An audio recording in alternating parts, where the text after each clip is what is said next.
Bueno, espero que estén empezando bien el año. Vamos a tratar de continuar con enlazando la temática que habíamos venido desarrollando y, y dando inicio a lo que sería la segunda parte de la asignatura, con un tema que es de fundamental importancia para el contexto global de la materia, ¿no? Que es el tema del estudio de los flujos en conducciones abiertas o a superficie libre, que habitualmente le denominamos flujo en canales, ¿no? Así que si me permiten, voy a empezar con la presentación. En particular, en la clase de hoy, de lo que se refiere a flujo en canales, vamos a ver algunos aspectos introductorios y vamos a empezar a desarrollar uno de los tipos de flujo que pueden presentarse en canales, que se llama flujo permanente uniforme. Y vamos a ver qué significa, lo simbolizamos así FPU como para que nos quede en una notación compacta, y cada vez que hablemos más adelante de uno u otro tipo de flujo podamos recordar de qué se trata, ¿no? Flujo permanente y uniforme, ¿no? Entonces, para ver algunas generalidades, les voy a mostrar algunas fotografías. Cuando uno habla de flujo en canales, rápidamente en nuestra imaginación podemos ubicar alguna imagen como la que estamos viendo en este momento. ¿Ven bien, verdad?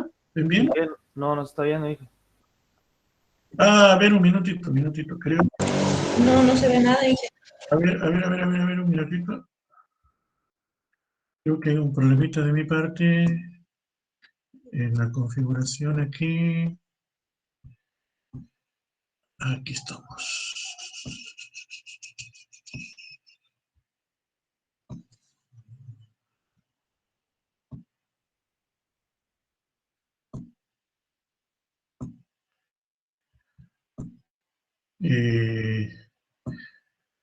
Ahí están viendo la presentación en PowerPoint. Sí, ahora sí.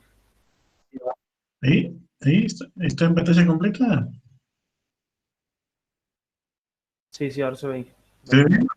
Ah, bien. Había desactivado la presentación me quedó solo la pantalla activa, que era la del vídeo, disculpe. Entonces, cuando hablamos de flujo permanente y uniforme, nos referimos, como les decía, a uno de los tipos de flujo con los que nos podemos encontrar en la práctica, ¿no? Porque vamos a ver que hay otros, y aquí enseguida vemos una clasificación de los mismos, ¿no? Entonces, como les decía, para empezar con los aspectos introductorios, cuando hablamos de flujo en canales, uno rápidamente se puede imaginar una situación como la que tenemos aquí en la pantalla. Esta es una fotografía que está tomada, digamos, hacia un tramo de canal rectilíneo. En particular se trata de un canal artificial, ¿verdad? Un canal, es decir, construido por el hombre. Y en particular, como vemos, es un canal de sección transversal de geometría trapecial. O sea, esta es la superficie libre, ¿verdad? Y aquí esto que se ven aquí son los taludes. En este caso se trata de un canal revestido de hormigón, como para que ustedes se imaginen. Sería algo así como el canal matriz que tenemos aquí en nuestra provincia, en la ciudad de La Banda, que uno lo puede cruzar ahí en la autopista, ¿verdad? Llegando a La Banda, o si uno va por el puente carretero, lo puede cruzar ahí en las proximidades de El Matadero, ¿no? Entonces, es un canal de geometría trapecial y de sección transversal, que se mantiene constante a lo largo del canal. Uno lo está viendo en perspectiva, ¿verdad? En esta fotografía, y se ve que la sección se mantiene constante. Este es un tipo de canal muy, muy sencillo y además tiene un alineamiento rectilíneo, como ustedes pueden ver, ¿verdad? Ahora, también podemos tener una situación como esta, que también se trata de un canal revestido, pero que, como puede observarse aquí, tiene un alineamiento en planta de tipo curvilíneo, ¿verdad? La sección se mantiene constante, pero el alineamiento no. En particular, obviamente, se trata de un canal que está diseñado para conducir agua artificialmente a través de campos de cultivo, que son los que se ven aquí en el área circundante.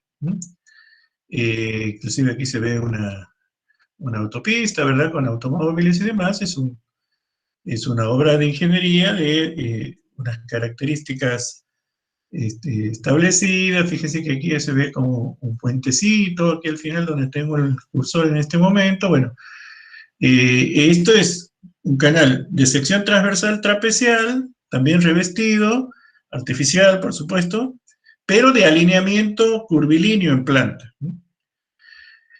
La sección transversal, que es algo que lo que estamos comentando, puede adquirir distintas geometrías. Aquí tenemos dos ejemplos, inclusive con el canal seco y en proceso constructivo, como para que se pueda apreciar mejor. Aquí a la izquierda tenemos una sección transversal de tipo trapecial, ¿verdad? Fíjense que aquí están colocándose los respectivos paños de hormigón para materializar el revestimiento, ¿verdad? Y se observa claramente que primero se ponen los paños alternados, ¿verdad? En esta parte está la excavación desnuda, después se cubrirá con un paño y se conformará en definitiva el canal y luego se harán las pruebas hidráulicas y se pondrá en operación el mismo. Pero se puede observar claramente cuando está sin agua y en proceso constructivo la sección transversal, que es un trapecio, ¿verdad? Este es como los que veíamos en las fotografías previas. Aquí tenemos otra posibilidad. En este caso se trata de un canal de sección transversal de tipo parabólica, también en proceso constructivo. Aquí hay unos operarios, como para que ustedes tomen una idea de la escala espacial de la que estamos hablando. Es un canal importante, ¿verdad?, de varios metros de profundidad. Así que hay un operario de pie y la altura del canal, ¿verdad?, es prácticamente 2 veces la altura del señor ese que está ahí. O sea, estamos hablando de un canal de 3,50 metros, 4 metros de profundidad. Y es de sección transversal trapecial, como se pueden ver en estos paños que se están revistiendo aquí también con hormigón. Bueno, como ustedes podrán imaginarse, hay una multiplicidad de geometrías sobre las que podemos hablar y caracterizar cuantitativamente, y enseguida vamos a ver cómo lo hacemos eso desde el punto de vista matemático.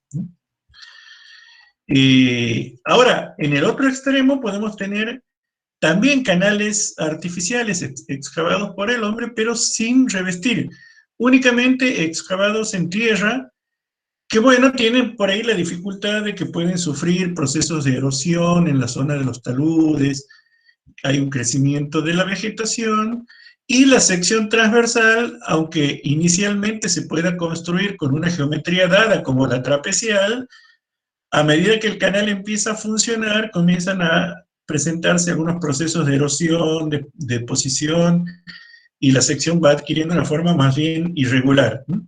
Pero también esto entra dentro de las categorías de flujo en canales y también la tenemos que ver, ¿verdad?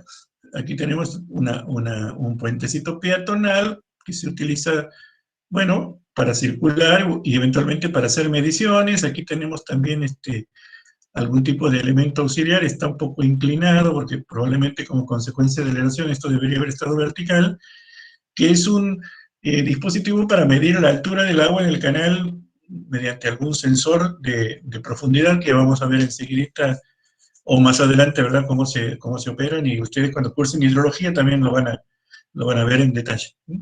Pero bueno, esta es otra fotografía de un canal sin revestir, como para que ustedes se den una idea.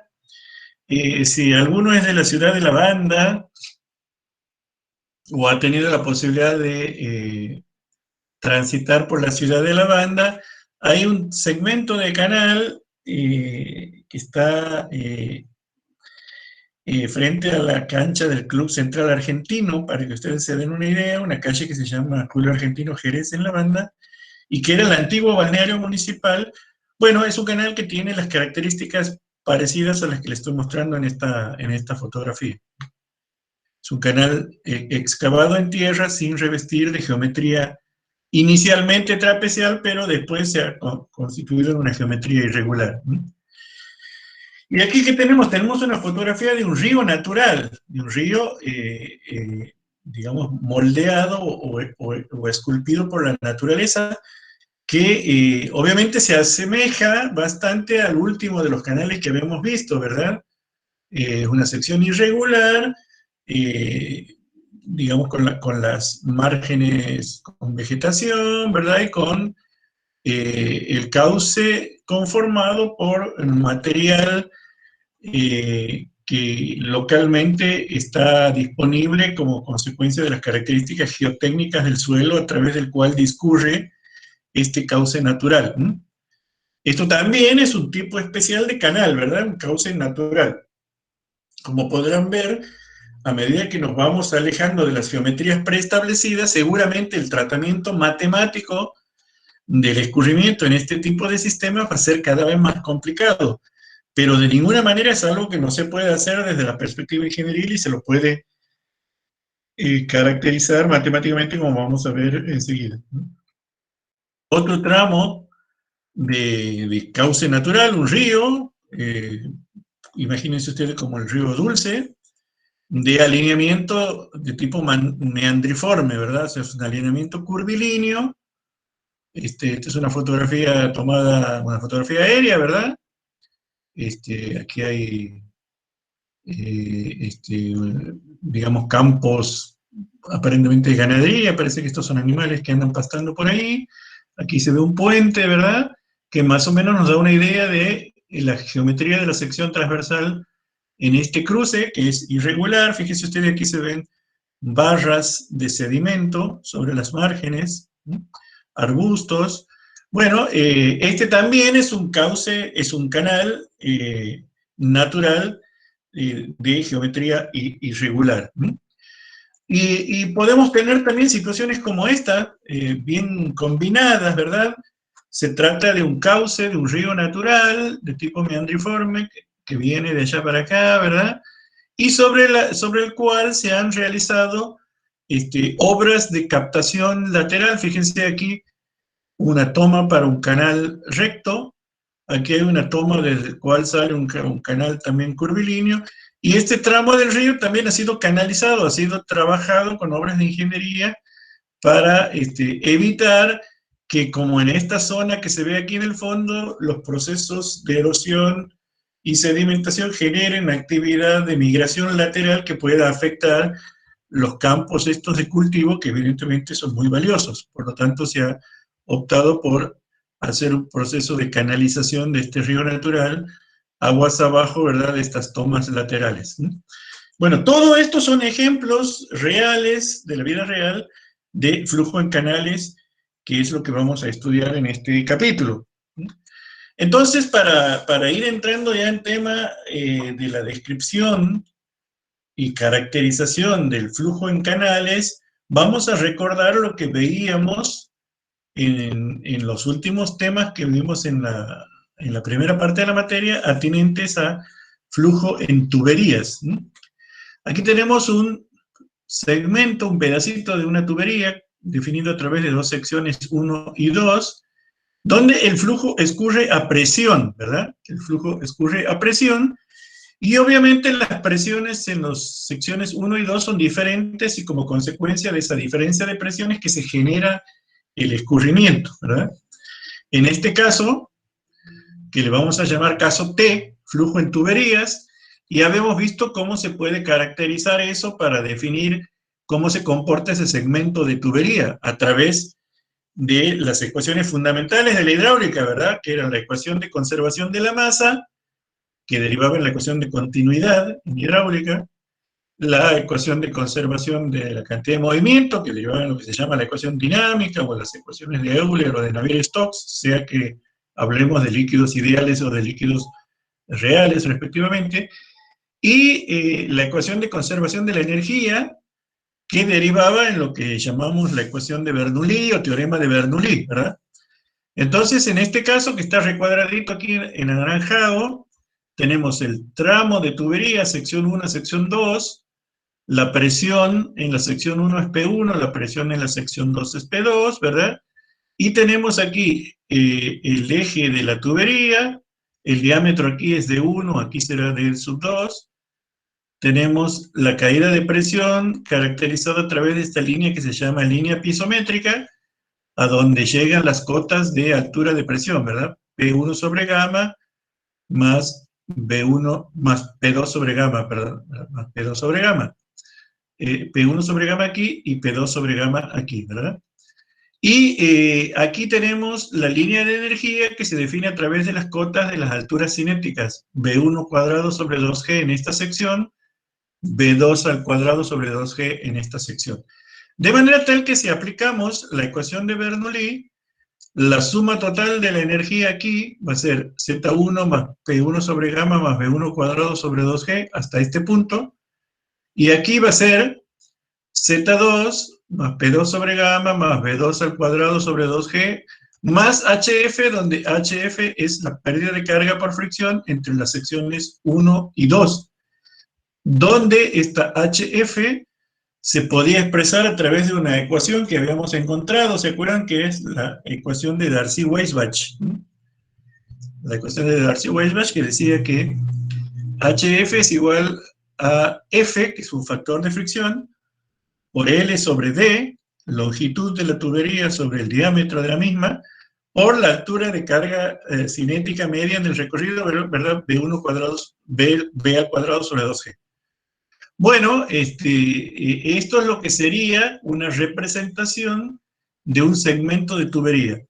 En el caso de canales, que sería el esquema este C, el flujo ya no escurre a presión, sino escurre a superficie libre, que quiere decir que hay una parte del escurrimiento que está recibiendo la acción de la presión atmosférica.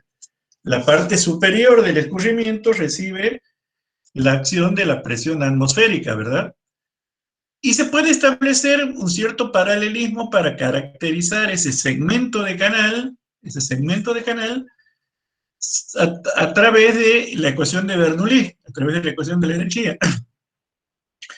Para ello vamos a reemplazar, entre comillas, el eje de la tubería por el fondo del canal, que se llama lecho o solera del canal, que generalmente es una superficie inclinada, ¿verdad? Con una dada pendiente, porque esa pendiente es lo que promueve el escurrimiento impulsado por la componente de la gravedad en la dirección de aguas abajo, hacia donde la pendiente va desarrollándose, ¿verdad? A su vez, las alturas de carga piezométrica la representamos a través de estas dos alturas que serían Y1 y Y2, que de aquí en más le vamos a llamar tirante. Tirante nosotros le llamamos a la altura o profundidad del flujo, ¿no? Tirante. Esta Y1, Y2 es la altura o profundidad del flujo, desde la superficie libre hasta el fondo del canal.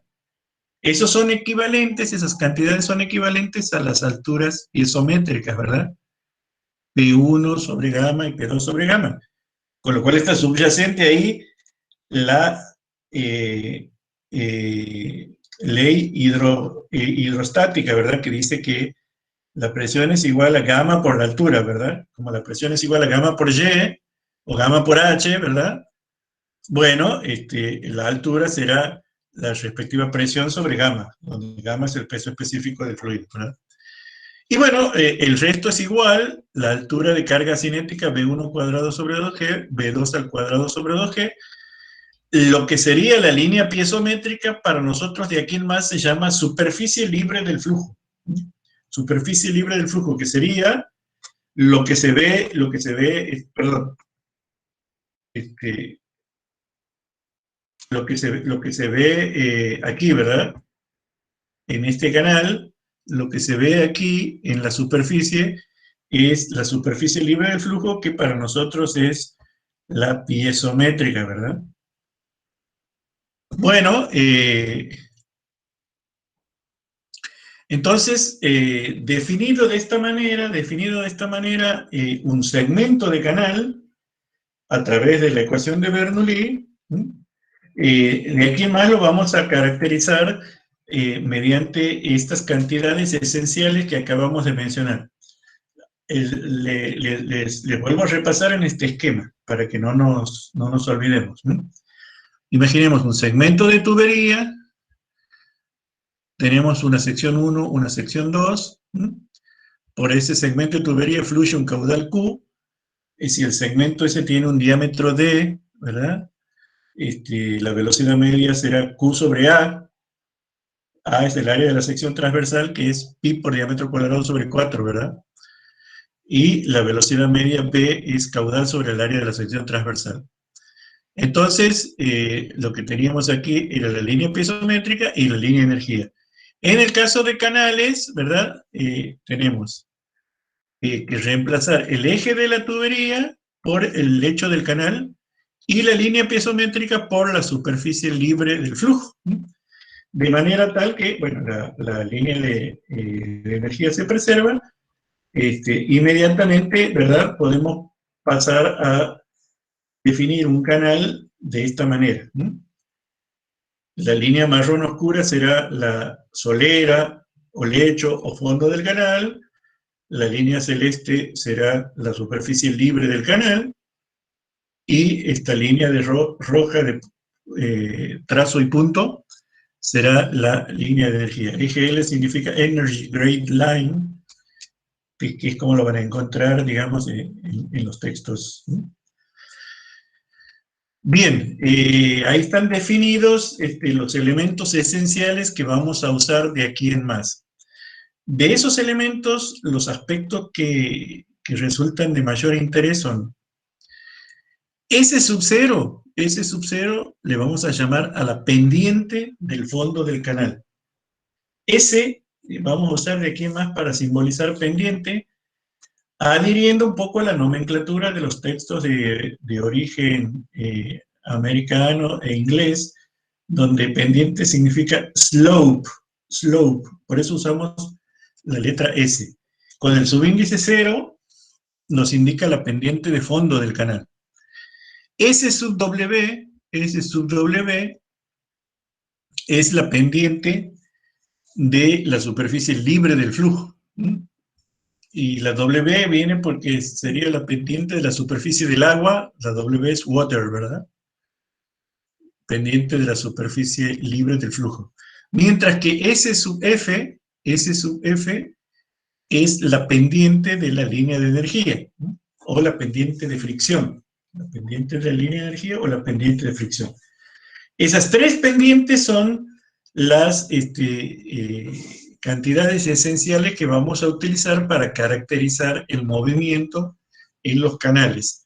Como ustedes podrán imaginarse, en general, en la gran mayoría de los casos, esas pendientes son cantidades pequeñas, son suavecitas, porque fíjense que cada una de esas S sería la tangente del ángulo que forman estas líneas con la horizontal.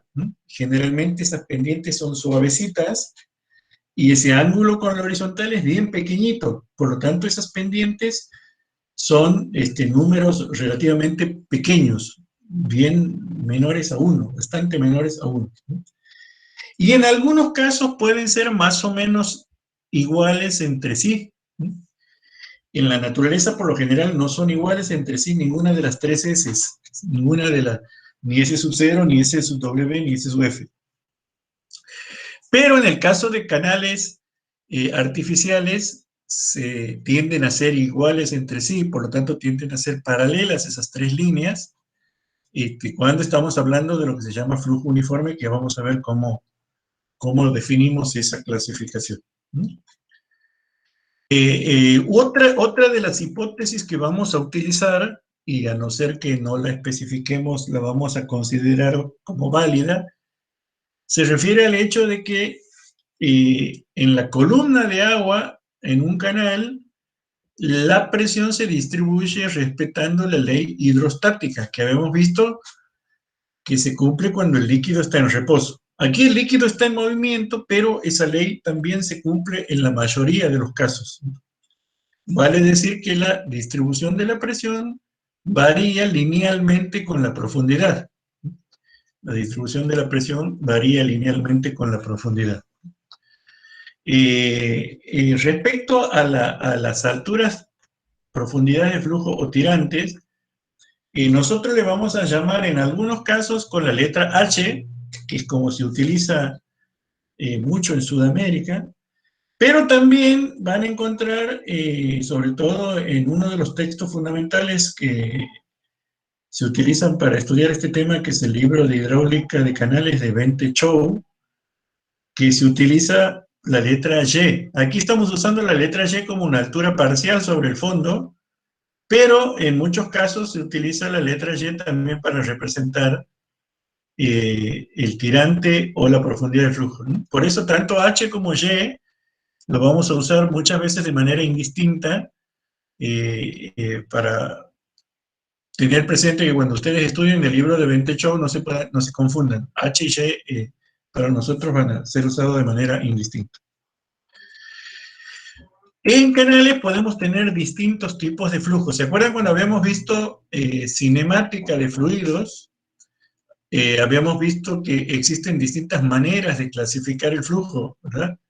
Según su desarrollo espacial, habíamos visto que era flujo unidimensional, bidimensional, tridimensional, ¿verdad? Según su variabilidad con el tiempo, habíamos visto que era flujo permanente o no permanente, ¿verdad? Y según su variabilidad con el espacio, habíamos visto que era flujo uniforme o variado.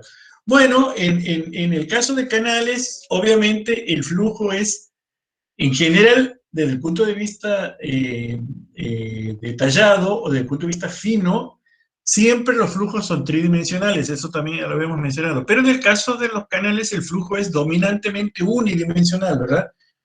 Hay una dirección que predomina, que es la dirección del escurrimiento, que lo vamos a simbolizar a través de una coordenada longitudinal S, que es una coordenada curvilínea genérica. Algunos autores también utilizan la letra X aquí para caracterizar a la dirección dominante del flujo. Nosotros vamos a simbolizarlo a través de este vectorcito S, que sería una coordenada curvilínea genérica que sigue el alineamiento del canal. Entonces, la velocidad media del flujo en el segmento de canal, obviamente va a ser una función de S, porque puede variar a lo largo del canal, y también del tiempo, ¿verdad? Porque puede variar a través del tiempo. Entonces, teniendo en cuenta esa doble posibilidad de variación, tanto con S como con T, vamos a elaborar la clasificación de los tipos de flujo que podemos tener. Si consideramos la variabilidad temporal, es decir, la variabilidad con T, si la velocidad no varía con el tiempo, es decir, si la derivada de la velocidad respecto al tiempo es igual a cero, cuando la derivada de algo es igual a cero, cuando ese algo es una constante, ¿verdad? Si la derivada de la velocidad respecto al tiempo es igual a cero, estamos hablando de flujo permanente. ¿Eso qué quiere decir? Imagínense ustedes que si nosotros tuviéramos la posibilidad de medir la velocidad en el canal matriz, por caso, el canal matriz, cruzamos un puentecito sobre el canal matriz, vamos con el instrumento y medimos a las 3 de la tarde, nos da 1.34 metros sobre segundo. Medimos a las 7 de la tarde, nos sigue dando 1.34 metros sobre segundo. Vienen unos compañeros y miden mañana, al día siguiente, a las 8 de la mañana, les da 1.34 metros sobre segundo. Es decir, que mientras transcurre el tiempo, la velocidad se mantiene constante, quiere decir que el flujo es permanente. Obviamente ustedes se irán imaginando que en el caso de canales artificiales, eso, digamos, se puede conseguir mediante los elementos de regulación que tenemos en las obras hidráulicas de control. Mientras que en la naturaleza es muy difícil de conseguir esa situación porque obviamente los cauces naturales responden al son de cómo varía la hidrología, y la hidrología depende de las condiciones atmosféricas y la lluvia es variable, ¿verdad? Entonces, como ustedes habrán podido ver en el Río Dulce, puede que van a la mañana y el agua está a una determinada altura y está corriendo a una determinada velocidad, y puede que van a la tarde y esa altura aumentó y la velocidad también, ¿verdad? Entonces, cuando tenemos esa variabilidad temporal, decimos que el flujo es no permanente. En ese caso, la derivada parcial de la velocidad respecto al tiempo será distinta a cero, ¿verdad? Será mayor a cero en fase decreciente y será menor a cero en fase de bajante, por lo general. Así es como funciona. Entonces, ahí tenemos un primer discriminador del tipo de flujo: permanente y no permanente, de acuerdo a la variabilidad respecto al tiempo. ¿Qué pasa respecto a la variabilidad espacial? ¿Qué pasa cuando consideramos la variabilidad a lo largo del canal? A lo largo del canal. Bueno, como ya lo tenemos discriminado respecto al tiempo, si tenemos que la velocidad no varía con el espacio, o sea, la derivada de la velocidad se mantiene igual a cero, en este caso tenemos flujo uniforme. En la práctica, ¿eso qué significa? Que si nosotros, por ejemplo, medimos la velocidad en esta sección, si ponemos un puentecito aquí, bajamos con el aparato de medición y medimos la velocidad en esta sección, y la medimos aquí, supongamos 200 metros aguas abajo, y nos da la misma, ¿qué quiere decir? Que la velocidad se mantiene constante a lo largo del canal. Bueno, tenemos que el flujo es permanente y uniforme, que es lo que hemos visto al principio que va a ser el objeto de esta clase FPU, ¿verdad? La velocidad no varía con el tiempo y tampoco varía con el espacio. Ese sería el caso más sencillo de analizar, flujo permanente y uniforme. Ahora, si el flujo se mantiene permanente en un punto, pero a su vez varía en el espacio, tenemos flujo permanente variado. Flujo permanente variado. ¿Qué quiere decir? Que en un punto se mantiene constante a través del tiempo, pero va variando a lo largo del canal. A lo largo del canal. Entonces ahí tenemos lo que se llama FPV, flujo permanente y variado. Y en el caso de flujo no permanente, vemos situaciones similares. Podríamos tener flujo permanente, no permanente y uniforme, y flujo no permanente y variado. Aquí tenemos que hacer una salvedad, y ustedes van a ver que este flujo no permanente y uniforme está tachadito aquí, con esta línea cruzada. ¿Y por qué? Porque si bien es cierto que desde el punto de vista teórico se puede definir como tal, en la práctica es casi imposible que se pueda obtener un flujo que no varíe, o sea, un flujo que varíe con el tiempo, pero que no varíe con el espacio. Ese tipo de flujo es prácticamente imposible de obtener en la realidad, y por lo tanto lo desechamos porque no tiene interés práctico, no lo vamos a considerar a este tipo de flujo. Prácticamente imposible que suceda.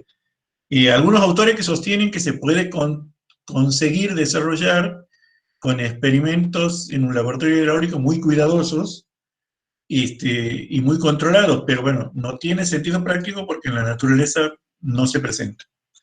Mientras que el otro tipo de flujo que tenemos sí se presenta y es el más común en la naturaleza, que es el flujo no permanente y variado, en el cual la velocidad varía con el tiempo y varía con el espacio. Sería el caso del flujo más complejo, ¿no?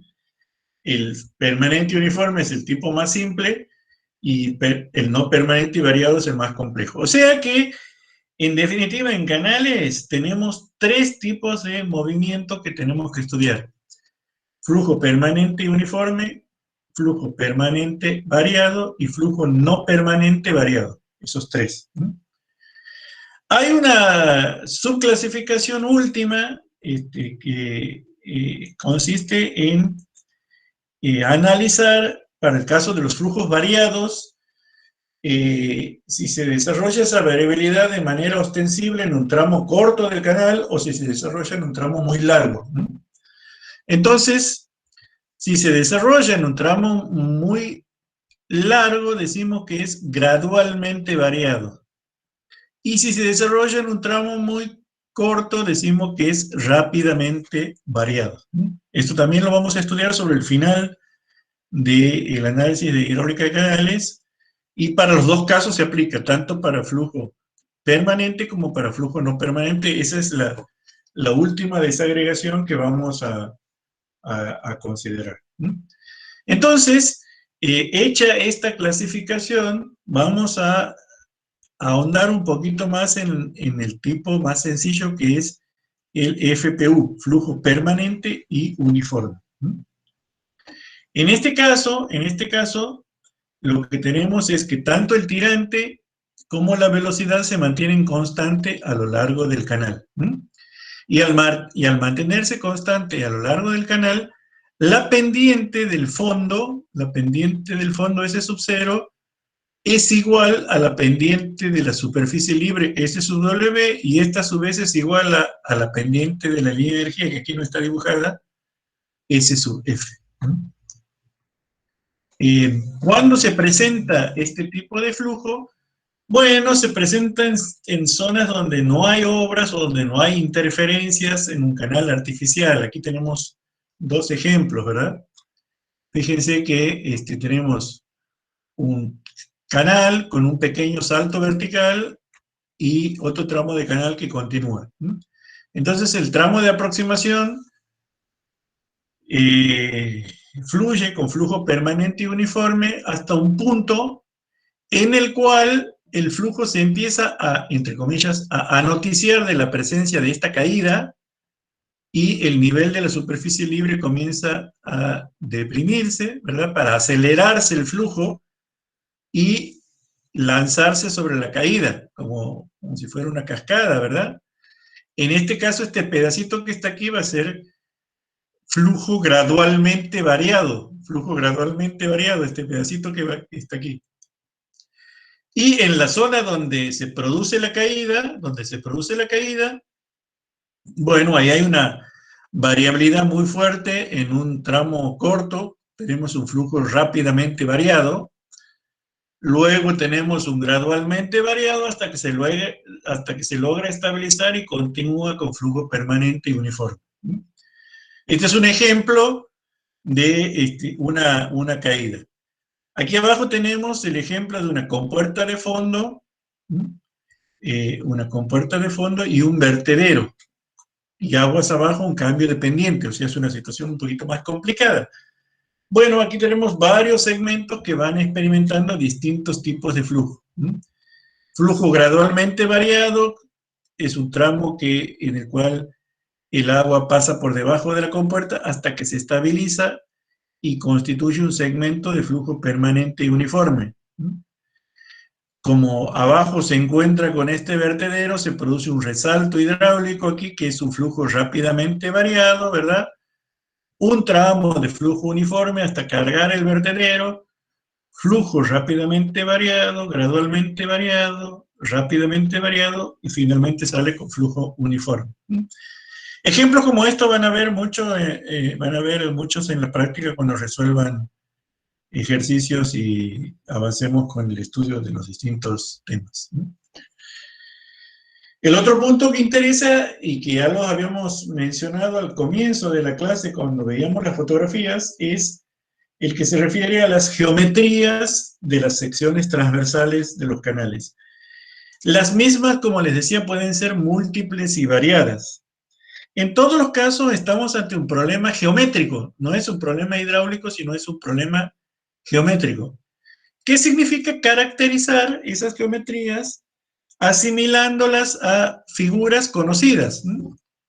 Aquí tenemos una tablita. Esta tablita está extraída del libro de hidráulica de canales de Bente Chou. Esta vez tomada del libro Open Channel Hydraulics de Bente Chou, donde tenemos las secciones de uso más extendido en la práctica. No quiere decir que sean las únicas, ¿no? Hay muchas más, pero estas son las que más se utilizan en la práctica, con sus respectivas características y todos los elementos geométricos de interés para nuestro análisis. Dentro de eso, los que más interesan son el área y el perímetro mojado.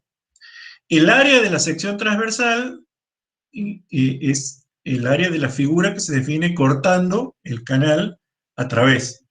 Mientras que el perímetro mojado es la longitud en donde el agua se encuentra en contacto con las partes sólidas del canal, que habitualmente es el fondo y los laterales, ¿verdad? Que se llaman taludes.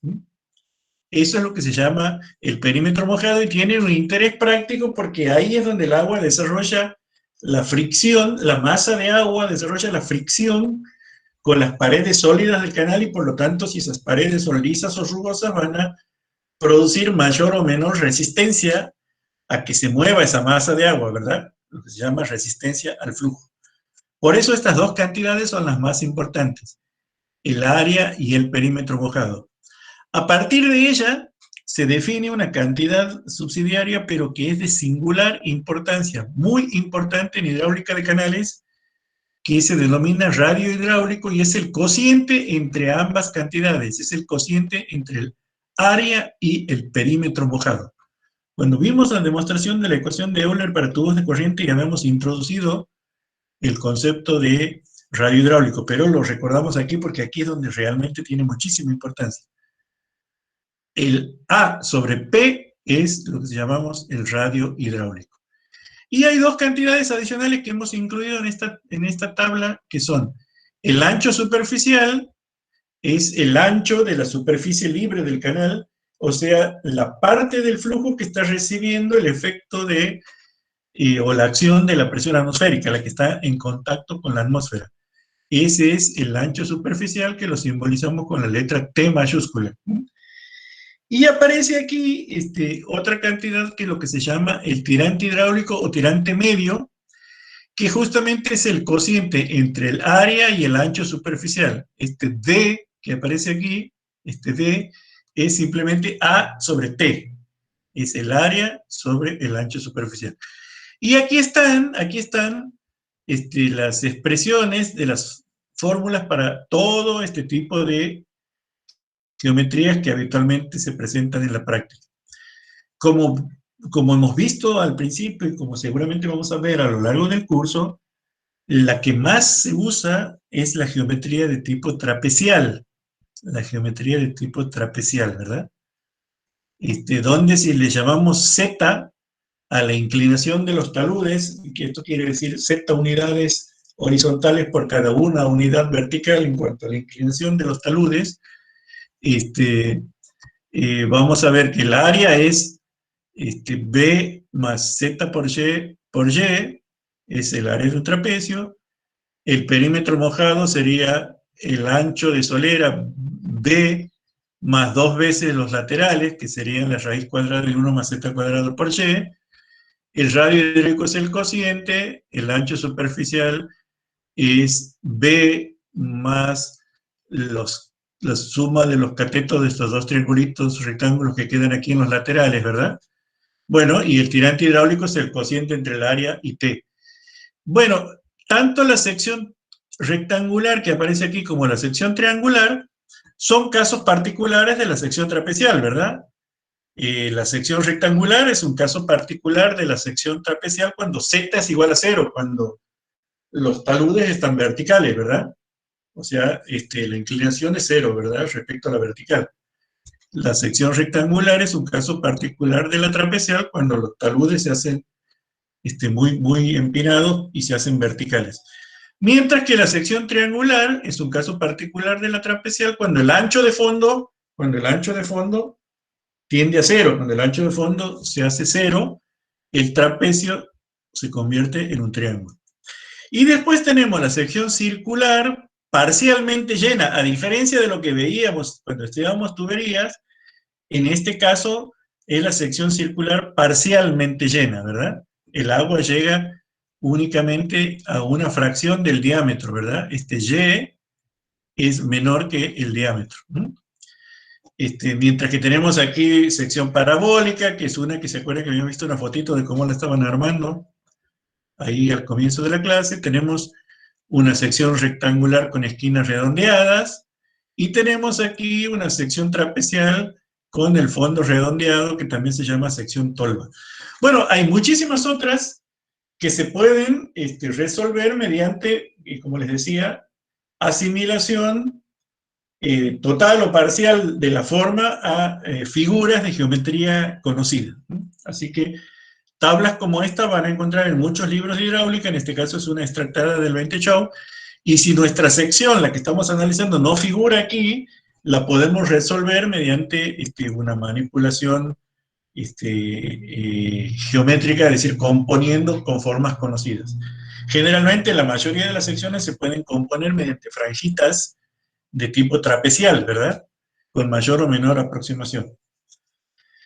Bien, aquí tenemos a los efectos solamente para tener en cuenta una curiosidad. Fíjense que tenemos aquí 6 canales,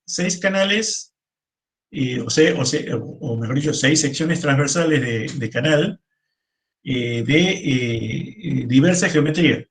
Una sección semicircular, una sección trapecial ancha y 4 secciones rectangulares de distinta razón de aspecto. Le vamos a llamar razón de aspecto al cociente entre el ancho y la profundidad. Entre el ancho y la profundidad. Por ejemplo, en esta, ¿verdad? La razón de aspecto sería 6 dividido 1,5, ¿verdad? 6 dividido 1,5, que sería 4, ¿verdad? Esa sería la razón de aspecto de esa sección, mientras que en este caso la razón de aspecto sería 1, ¿verdad? Porque sería 3 dividido 3. En este caso la razón de aspecto sería 2, porque sería 4 dividido 2, ¿verdad? Bueno, fíjense, estas secciones transversales que aparecen aquí y que a priori se ven muy distintas, y de hecho lo son, tienen una singularidad, y es que todas ellas tienen un radio hidráulico igual a 1, a 1 metro. Radio hidráulico igual a 1 metro. Y fíjense que son canales diferentes. Entonces, ¿eso qué quiere decir? El radio hidráulico es muy importante, pero no es el parámetro excluyente que define la geometría de la sección transversal.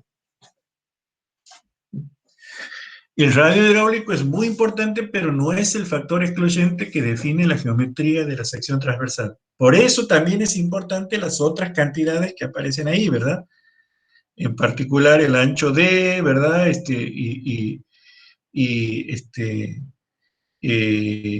Perdón, no el ancho D, el tirante medio D, ¿verdad? El ancho superficial T.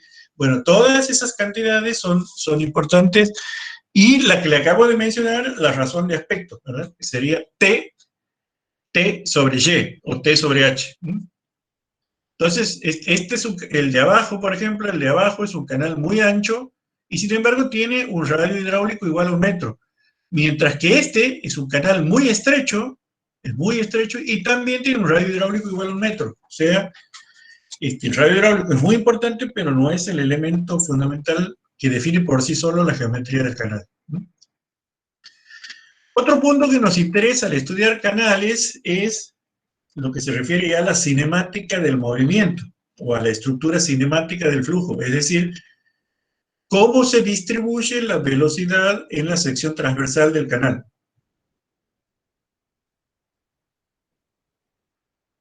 Aquí nuevamente tenemos 6 canales de distinta geometría y tenemos trazadas sobre la sección transversal lo que se llaman las curvas de igual velocidad.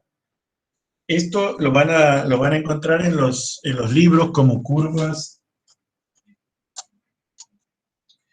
Lo van a encontrar en los libros como curvas de igual velocidad, o también le llaman isobels, o también le llaman isotacas, curvas de igual velocidad. Fíjense ustedes que aquí tenemos una sección triangular, una sección trapecial, una sección de tipo parabólica, una sección rectangular estrecha, una sección circular parcialmente llena, y una sección irregular que puede corresponder a un cauce natural, a un arroyo, un río, ¿verdad? Y aquí tenemos las curvas de igual velocidad. Vamos a ver, por ejemplo, en el canal trapecial. Generalmente se da que las mayores velocidades se posicionan cerca de la superficie libre y en la zona central del canal. ¿Por qué? Porque son las regiones más alejadas de los contornos del canal, que es en donde se desarrollan los procesos de fricción, los procesos de tensiones de corte debido a la viscosidad del fluido y debido a la rugosidad de la pared y del fondo, ¿verdad? Entonces, fíjense aquí, los valores están expresados en metros sobre segundo en el sistema internacional, y aquí tenemos un núcleo de máxima velocidad del orden de 2 metros sobre segundo. Después tenemos otro núcleo envolvente al anterior de 1,5 metros, 1 metro y 0,5 cerca de la pared. Cómo la velocidad va disminuyendo hacia la pared y hacia el fondo, ¿verdad? Y hacia las paredes. Tanto va disminuyendo en el sentido vertical, a medida que nos aproximamos al fondo, la velocidad tiende a 0, y en el sentido lateral lo mismo, a medida que nos aproximamos a la margen o a los taludes del canal, la velocidad tiende a 0. Y es algo que se observa en todos los otros casos. Y en el caso de la sección irregular, obviamente las curvas también son irregulares y pueden generarse uno o más núcleos de velocidades. En este caso tenemos 3, ¿verdad? Aquí hay uno pequeñito, y aquí hay uno en la zona de máxima profundidad, justamente como consecuencia de la variabilidad de la profundidad a lo ancho del canal. Pero bueno, estas curvas de igual velocidad responden a mediciones realizadas con instrumental apropiado y que también se pueden representar en forma teórica, como vamos a ver más adelante.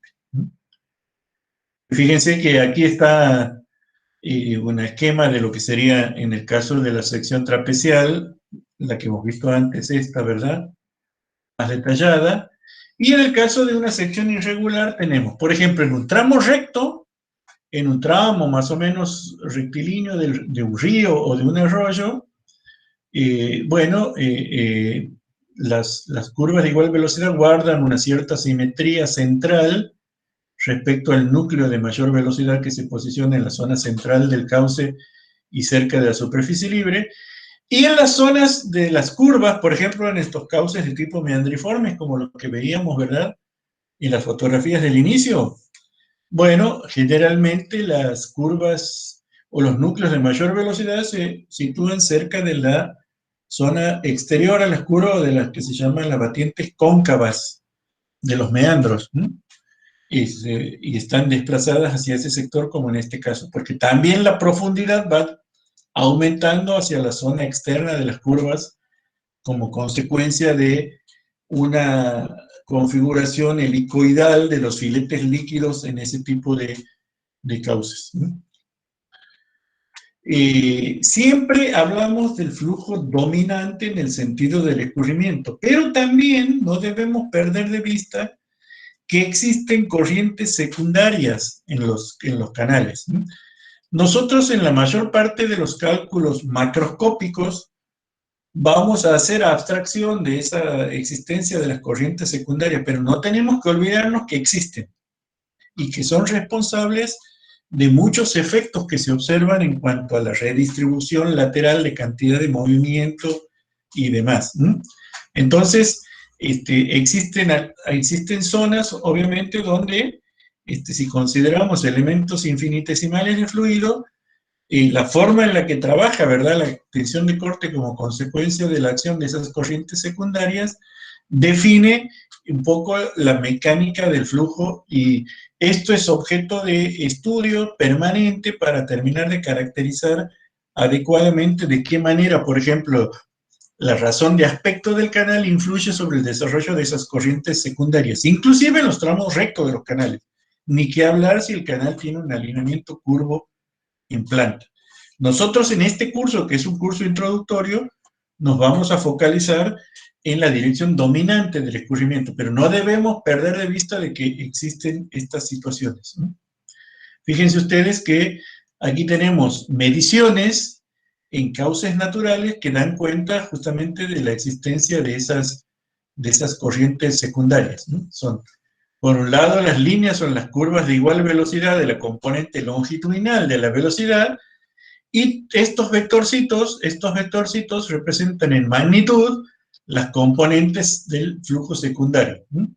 Que en el caso de las curvas, obviamente, son muy importantes por el hecho de que transportan cantidad de movimiento de una región del canal a otra, ¿no?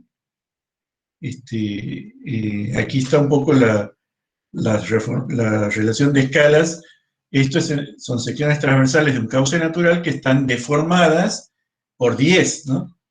Fíjense que en el caso de la escala vertical, 0,5 metros este segmento, y aquí es 5 metros este segmento, digamos. Hay un factor de deformación importante. Esto tiene mucho que ver justamente con la forma en la que incide la viscosidad en la vecindad inmediata del contorno y determina, obviamente, la resistencia al flujo. ¿Se acuerdan que nosotros en tuberías habíamos estudiado la forma de separar el efecto de la viscosidad a través de un parámetro adimensional de gran importancia, que es el número de Reynolds?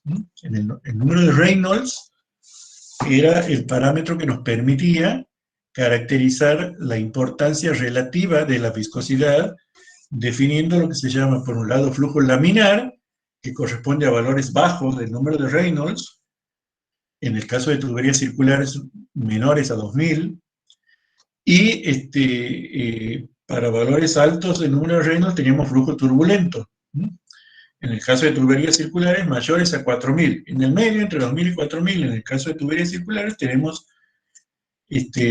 flujo de transición. En el caso de canales pasa lo mismo, ¿verdad? Tenemos que calcular, o podemos calcular el número de Reynolds, y vamos a ver de qué manera incide la viscosidad, tanto en el flujo en general como en la vecindad del contorno. Fíjense que en la vecindad del contorno podemos definir otro número de Reynolds que, usando como velocidad característica la velocidad de corte y como la longitud característica el tamaño de las rugosidades, nos permite determinar si el flujo es hidráulicamente liso o hidráulicamente rugoso. Eso también lo habíamos visto en tuberías, ¿se acuerdan? Bueno, en general, podemos decir que para la mayor parte de los flujos que nos tocan en la práctica en hidráulica de canales, el flujo tiende a ser marcadamente turbulento. Y por lo general, el lecho tiende a comportarse como rugoso en la mayoría de los casos. Eso no quiere decir que haya situaciones en las que el lecho se comporte como liso, y la vamos a estudiar en su debido momento. Lo que sí está claro es que la distribución de velocidades, ¿verdad?, se ajusta a una ley parabólica si el flujo es laminar, o se ajusta a una ley logarítmica si el flujo es turbulento. Y la característica esencial del flujo turbulento está marcada por la existencia de vórtices o torbellinos o remolinos de distinta escala espacial y temporal en cuanto a su desarrollo, ¿verdad?, que garantizan los procesos de mezcla y de intercambio de cantidad de movimiento entre distintas regiones del espacio que contiene el fluido. Vamos a demostrar que el flujo en canales y en cauces naturales es altamente turbulento. Vamos a imaginar una sección de un cauce, por ejemplo, para que tengamos cierta familiaridad, el río Dulce aquí frente a la ciudad de Santiago, aquí frente al Cristo más o menos. Si uno se imagina el río Dulce en una situación de crecida moderada, o sea, de aguas medias, tenemos un ancho B y una profundidad media H, y la sección transversal generalmente es irregular, pero es una sección por lo general ancha, que la podemos asimilar muy groseramente a un rectangulito equivalente ahí definido con esa línea de trazos y sombreada con ese color celestecito que tenemos aquí. Entonces, para casos de canales anchos como son los cauces naturales, en particular los ríos, el área de la sección transversal A es el producto de B por H, ¿verdad? En la zona sombrerita, en celeste, mientras que el perímetro mojado va a ser B más 2H, ¿verdad? B más 2H. Siendo que B es mucho, mucho mayor que H, ¿verdad? Por lo tanto, el radio hidráulico, que sería el cociente entre ambos, aproximadamente resulta igual a la altura H. ¿Por qué? Porque este 2H es muy pequeñito respecto a B. Este 2H es muy pequeñito respecto a B. Por ejemplo, en el caso del río Dulce, y el ancho anda en el orden de 240, 250 metros, y el tirante, la profundidad anda entre 1 y 2 metros como media, ¿verdad? Y obviamente 200 y 202 o 204 es más o menos similar, ¿no? En forma aproximada. Vamos a ver el ejemplo que les decía, Río Dulce. Vamos a imaginar un ancho de 200 metros, un tirante de 2 metros y una velocidad de 1 metro sobre segundo. Para una temperatura del agua del orden de 20 a 24 grados Celsius más o menos, que es como lo podemos considerar como media a lo largo del año, la viscosidad cinemática es tan nu, anda del orden de 10 a la menos 6 metros cuadrados sobre segundo. Con todos estos datos, si calculamos el número de Reynolds como 4B por H, esto es porque el radio hidráulico de una sección circular, vale área sobre perímetro mojado. El área de una sección circular es pi por diámetro cuadrado sobre 4, ¿verdad? Y el perímetro mojado de una sección circular es el perímetro de la circunferencia, ¿verdad? Pi por diámetro. Entonces, si hacemos el cociente, pi por diámetro al cuadrado sobre 4 sobre pi por diámetro, nos queda que el radio hidráulico de una sección circular es diámetro sobre 4, d sobre 4. Por lo tanto, d es igual a 4 veces el radio hidráulico, y esto es lo que reemplazamos aquí. D es igual a 4 veces el radio hidráulico, pero como el radio hidráulico es más o menos igual a H, aquí tenemos 4 por H. Esa sería la longitud característica en el caso de un río como el río Dulce. La velocidad media es V, la viscosidad cinemática es nu. Entonces reemplazamos, tenemos H era 2, ¿verdad? 4 por 2, 8. B era 1, o sea, nos queda 8. Sobre la viscosidad cinemática, que era 10 a la menos 6, o sea, nos queda 8 por 10 a la sexta, o sea, 8 millones vale el número de Reynolds en un río como el río Dulce para condiciones medias. 8 millones es un número mucho, mucho, mucho mayor a 4.000, ¿verdad? Es un número mucho más grande que 4.000. O sea que el flujo es altísimamente turbulento, aunque parezca más o menos apacible, porque el río Dulce es un río de llanura y si uno lo observa se ve como que el agua se mueve lentamente, pero tenemos una gran cantidad de torbellinos ahí adentro y el flujo es altamente turbulento. O sea, son 3 órdenes de magnitud mayores que el umbral para ser considerado flujo turbulento. O sea, que por regla general es importante que nos grabemos esto que está aquí escrito en rojo. Que en canales en general y en el caso de los cauces naturales, el flujo es altamente turbulento. Y el efecto de la viscosidad se limita únicamente a una región muy delgadita, en el contorno cercano o en la vecindad inmediata del contorno, ¿verdad? Ahí, muy cerquita de la pared, una capita muy delgadita, ahí es donde aparece el efecto de la viscosidad. No obstante que aparece o se manifiesta en ese pedacito muy delgadito, es muy importante en relación a lo que se llama la resistencia al flujo, como vamos a ver.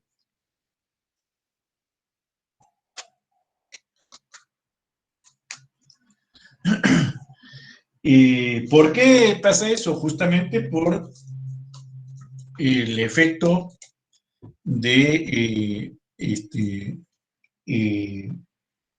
una propiedad importante de el movimiento de los fluidos en la vecindad del contorno que se llama capa límite.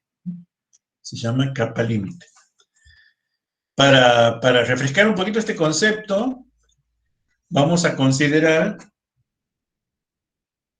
un flujo que se aproxima a una placa sólida, que es esta que está aquí en este color gris oscuro, ¿verdad? Se aproxima con una velocidad constante, o sea que tiene distribución uniforme V sub 0. Estas que están aquí, estos cuadraditos celestecitos intensos, son distintas partículas fluidas, ¿no? Entonces, cuando el flujo hace contacto con la punta, con el extremo de esa superficie sólida, obviamente en el punto de contacto del fluido y la superficie sólida, la velocidad va a ser igual a 0, ¿verdad? Porque no va a haber movimiento ahí en el extremo, en el contacto, ¿verdad?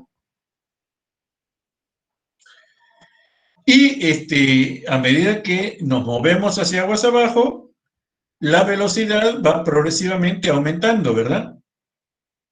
De manera tal que una partícula que viene viajando aquí como esta, por efecto de la resistencia al flujo que le imprime la viscosidad y la rugosidad de este elemento, experimenta esta deformación y comienza a deformarse a través de una rotación, ¿verdad? Lo que era aquí un cuadradito se va convirtiendo en un paralelogramo que a su vez se va deformando a medida que se va moviendo. Mientras que una partícula que viene aquí arriba, lo suficientemente alejada del contorno sólido, como sería esta que viene aquí, bueno, sigue viajando y ni se entera ni se anoticia de la presencia de este contorno sólido, ¿verdad? O sea que mantiene su forma cuadradita y se sigue moviendo a una velocidad v sub 0.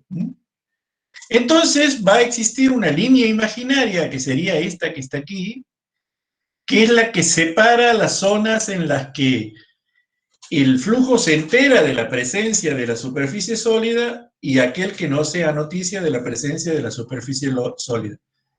Esta línea imaginaria, en la cual de aquí para adentro, en este espesor variable delta, se manifiestan los efectos viscosos y de resistencia al flujo, se llama capa límite.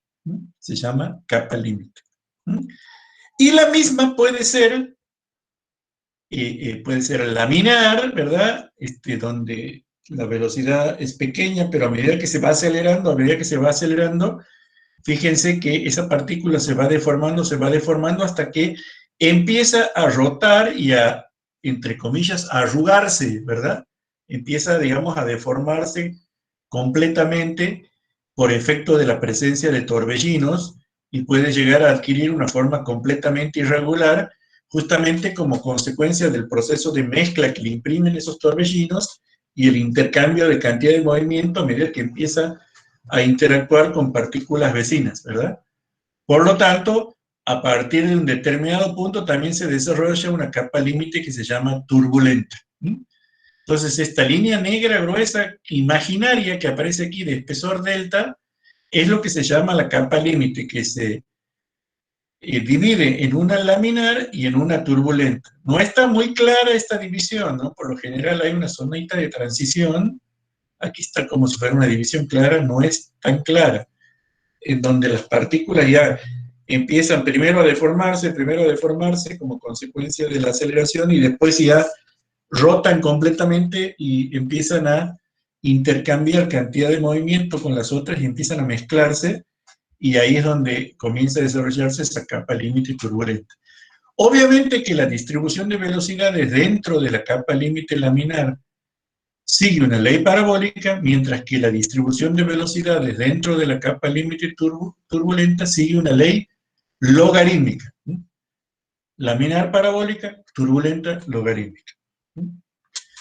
En general, como habíamos visto, en canales nosotros nos movemos habitualmente dentro de lo que son capas límites turbulentas. Por eso lo hemos recuadrado ahí con ese rectangulito con línea de trazos anaranjado, que ahí es donde nos vamos a focalizar en nuestro estudio. En la gran mayoría de las situaciones que se presentan en la hidráulica fluvial, en la hidráulica de canales, el flujo corresponde a una condición de capa límite turbulenta que está plenamente desarrollada. Como le decía, esto se desarrolla en una capita muy delgadita, cerca de la superficie sólida, cerca del contorno, que es lo que se llama la subcapa laminar. Después hay una capa buffer y hay una capa externa. Aquí esta región está dominada por la viscosidad, mientras que esta región está dominada por los procesos inerciales asociados a la turbulencia. Y, como les decía, la distribución de velocidades sigue la ley logarítmica. Esto se escribe así: la velocidad en un punto situado a una distancia z del contorno, en cualquier punto, sobre la velocidad de corte es igual a 1 sobre kappa por el logaritmo natural o logaritmo neperiano de z sobre z', donde kappa es una constante que se llama, bueno, no es tan constante, pero es aproximadamente constante, se llama coeficiente de von Karman, y z' representa una altura teórica, hipotética, donde la velocidad adquiere un valor cero, que eso va a depender de que si el contorno es hidráulicamente liso o es hidráulicamente rugoso, o sea, va a depender de la naturaleza del material que haya en el fondo, de la naturaleza del material que haya en el fondo, si es un material muy rugoso o si es un material muy liso. Y U asterisco, como les decía, es lo que se llama la velocidad de corte, se calcula como la raíz cuadrada de tau sub 0 sobre ρ, donde tau sub 0 es la tensión de corte en el fondo y ρ es la densidad del fluido. Mientras que, como les decía, Z' es igual a una función de un factor beta multiplicado por z sub 0, donde z sub 0 es una altura dada sobre el fondo. Ya vamos a ver de qué se trata eso. Fíjense que aquí tenemos un ejemplo concreto de la presencia de esas capas bien delgaditas, ¿no? Tenemos aquí un canal que tiene un tirante o una altura de 1 metro, ¿no? Una altura de 1 metro, o sea, el agua nos da en la cintura, ¿no? Una altura de 1 metro. Y fíjese que aquí, esto está en una escala logarítmica, donde está la zona de turbulencia plenamente desarrollada es por encima de 1 milímetro, 0.001 metro, eso es 1 milímetro. O sea que dentro del milímetro conviven la zona buffer o zona de transición y la zona donde se desarrolla la subcapa laminar, que está dentro de la décima de milímetro. Fíjense, es un décimo de 1 milímetro donde se presenta la subcapa laminar. Pero como la presencia de esa subcapa y la presencia de este contorno sólido que tenemos aquí cerca del fondo, en el fondo, perdón, es lo que determina la forma que sigue esta ley, es muy importante los efectos de la resistencia al flujo que ofrece al movimiento de la masa de líquido por sobre ese contorno. Por eso cobra especial relevancia el hecho de saber, visto al microscopio, qué tipo de contorno tenemos en el fondo. Si nosotros hacemos un zoom de lo que sería el fondo aquí, podemos tener un contorno que sea muy rugoso, como sería en este caso, donde la altura media de los elementos de rugosidad K sea un valor grande, o que sea muy liso, como sería en este caso, que sean únicamente pequeñas o imperceptibles ondulaciones donde K sea muy pequeñito. Bueno, sea este caso o sea este otro, es lo que nos va a definir la forma que va a tener este perfil de velocidades aquí. Entonces, para ello, se utiliza un indicador especial que ya les había comentado hace un rato y también les comenté cuando vimos hidráulica de conductos cerrados, o sea, flujo en tuberías, que es el número de Reynolds del contorno, el número de Reynolds del contorno. Fíjense, aquí tenemos un contorno con rugosidades pequeñitas, un contorno ondulado, ¿verdad? Y un contorno con rugosidades grandes. En este caso, todos los contornos de los materiales que tenemos en la naturaleza o de los materiales industriales, inclusive superficies tan lisas como el vidrio o el PVC, ¿verdad? Tienen en mayor o menor medida una rugosidad que depende del proceso de fabricación, ¿no? Y ni que hablar en la naturaleza. En la naturaleza, en el fondo, tenemos arena, tenemos grava, tenemos distintos materiales, tenemos vegetación, o sea, generalmente en la naturaleza los contornos son muy rugosos, pero los contornos artificiales como el vidrio y el PVC también tienen una pequeña rugosidad. No obstante, se puede considerar como si fueran lisos desde el punto de vista hidráulico. ¿Por qué? Porque el espesor de la subcapa laminar queda, ¿verdad? O cubre totalmente la altura de las asperezas, o sea, las asperezas quedan embebidas dentro del espesor de la subcapa laminar. Por lo tanto, fuera de la subcapa laminar no hay perturbaciones. Mientras que si el contorno es rugoso, ¿verdad? Fuera de la subcapa laminar, fuera de delta, sigue habiendo perturbaciones, ¿verdad? Sigue habiendo perturbaciones inducidas por la rugosidad del contorno. Por lo tanto, ahí se puede considerar que el contorno es hidráulicamente rugoso. Entonces, ¿cómo se discrimina cuantitativamente una situación respecto de la otra? Utilizando como indicador un número de Reynolds, que es diferente al número de Reynolds del flujo. Es diferente al número de Reynolds del flujo. Este es un número de Reynolds en donde para la velocidad característica se utiliza la velocidad de corte, se utiliza U asterisco para la velocidad característica, y para la longitud característica L se utiliza el valor de la rugosidad. Entonces ese número de Reynolds, que le vamos a llamar Reynolds sub K, se compone de la siguiente manera: velocidad de corte por rugosidad sobre viscosidad cinemática. O sea, es diferente al otro que era velocidad del flujo por una longitud que depende de la dimensión del flujo. En el caso de tuberías es el diámetro, en el caso de canales es el radio hidráulico. En este caso es un número de Reynolds que sirve para definir cómo es el flujo ahí cerquita del contorno, ¿no?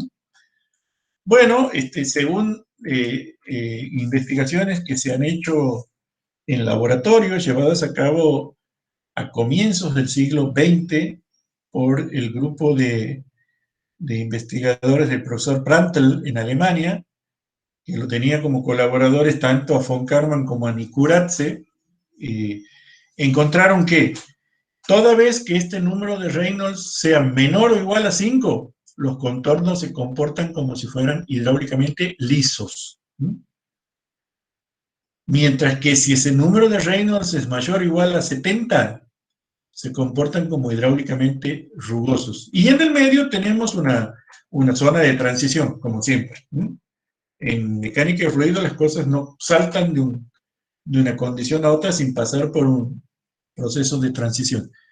Tengamos en cuenta esto y nos grabemos bien. Este número de Reynolds se refiere al contorno. No es el mismo que el número de Reynolds que nos sirve para discriminar entre flujo laminar y flujo turbulento. Esto se refiere a discriminar entre contorno hidráulicamente liso y contorno hidráulicamente rugoso. Bueno, este repaso muy rápido por algunos conceptos de la mecánica de fluidos nos lleva a empezar a desarrollar los conceptos de flujo uniforme en canales. Para ello vamos a utilizar lo que nos queda de tiempo para esta clase en introducir una ecuación fundamental que nos describe el movimiento del agua en los canales, que se llama ecuación de Chézy. Ya vamos a ver por qué se llama ecuación de Chézy. Y vamos a ver algunas formulaciones empíricas para el coeficiente C de Chézy, el coeficiente C que se llama coeficiente de resistencia al flujo. El tema de caracterizar el movimiento del agua en canales se remonta prácticamente a principios del siglo XVIII, donde comenzaban a expandirse las grandes ciudades en Europa, luego de los reacomodamientos que se habían producido por distintos procesos de colonización imperiales y ocupación de territorio por algunas potencias militares de algunas zonas respecto de otras y demás. Bueno, cuando comienzan a crecer los poblados, se hace necesario, por un lado, proveerles de agua para usos múltiples, ¿verdad? Fundamentalmente para consumo humano y del ganado y del animal, para riego, ¿verdad? Y por otro lado también excluir las aguas residuales, o sea, se hace necesario empezar a conducir el agua por canales. Y ahí es donde empiezan a encontrarse los diseñadores de esos sistemas con las limitaciones de su propio conocimiento para poder entender cómo funcionaba el flujo que se mueve a través de un canal. Entonces, investigadores de historia de la ciencia han determinado algunos hitos en cuanto a la evolución del conocimiento desde algunos rudimentos que se presentaron desde principios del siglo XVIII hasta finales del siglo XVIII, en donde se logró ya entender un poquito mejor el asunto. Y se terminó de consolidar recién a finales del siglo XIX, para que ustedes se den una idea, prácticamente casi 2 siglos de desarrollo en entender bien. Lo cierto es que este señor Cornelius Benson, en actual territorio de los Países Bajos, en Ámsterdam, en lo que actualmente es Ámsterdam, hacia 1749, encontró una cierta proporcionalidad entre la velocidad del escurrimiento en canales con la raíz cuadrada de la pendiente. Algo que actualmente se puede escribir en términos matemáticos así, que la velocidad es igual a la raíz cuadrada de la pendiente. Bueno, algo es algo, en aquella época no se sabía bien, pero ya llevaba una primera aproximación. Algunos años después, en el año 1757, un físico alemán, Albert Brahms, encontró que cuando el flujo se había establecido ya como flujo permanente, cosa que se podía conseguir en los canales artificiales, lo que se hacía, se mandaban peones a excavar canales, se hacía correr el agua, se observaba y a partir de ahí se podían inferir algunas leyes groseras en cuanto al comportamiento del agua, ¿no? Pero Brahms se dio cuenta de que cuando se establece el flujo, ¿verdad?, la componente gravitatoria, o sea, en el sentido del movimiento, debe compensarse con una resistencia que le ofrece la fricción al movimiento del flujo, ¿verdad? Expresado matemáticamente quiere decir que la componente de la masa de fluido, la masa gravitatoria de fluido en el sentido del escurrimiento, F sub Gx, se tiene que equilibrar con una fuerza resistiva debida a la fricción. Esto, digamos, estamos interpretando con la nomenclatura que utilizamos actualmente. Y algunos años después, digamos unos 12 años después, el ingeniero francés que se llamaba Antoine Chessy, que fue comisionado ahí para tratar de encontrar alguna fuente de agua para proveer a un sector de París, que estaba creciendo mucho la ciudad y necesitaban agua. Entonces tuvo que tomar agua del río Yvette, que es un tributario del Sena, ahí en París, y encontró, ¿verdad?, que esa fuerza de resistencia debida a la fricción era proporcional al cuadrado de la velocidad, ¿verdad?, al perímetro mojado y a la longitud sobre la cual actuaba a lo largo del canal.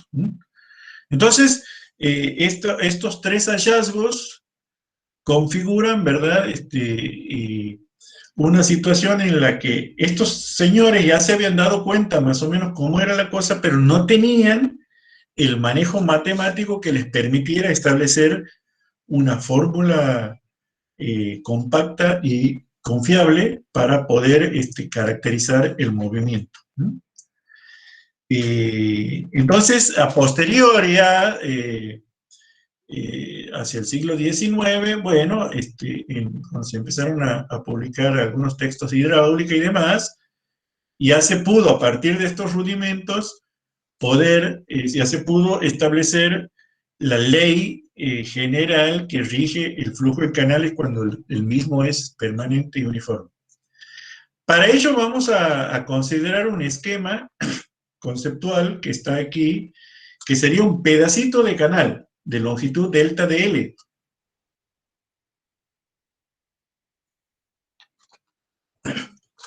Un pedacito de canal de longitud delta L, ¿verdad? Que tiene dos secciones transversales y por lo tanto, si A sub 1 es igual a A sub 2, se puede considerar que ese pedacito es prismático, ¿verdad? Es prismático. La forma de A sub 1 y A sub 2 por el momento no nos interesa. Hemos dicho, puede ser trapezial, puede ser rectangular, puede ser parabólica. No nos interesa. Pero de por sí ya sabemos que es prismático, ¿verdad? Y por su parte, entre A sub 1, entre las secciones 1 y 2, hay una caída en la elevación de la superficie libre del flujo delta de H. Por lo tanto, delta de H sobre delta de L sería la pendiente de ese tramito de canal S. Delta de H sobre esta longitud, que sería delta de L, sería la pendiente S. Entonces, vamos a analizar ahora un diagrama de cuerpo libre de la masa de agua contenida dentro de ese prisma, O sea que si lo vemos de costadito, tenemos ese prisma, tiene una altura h, ¿verdad?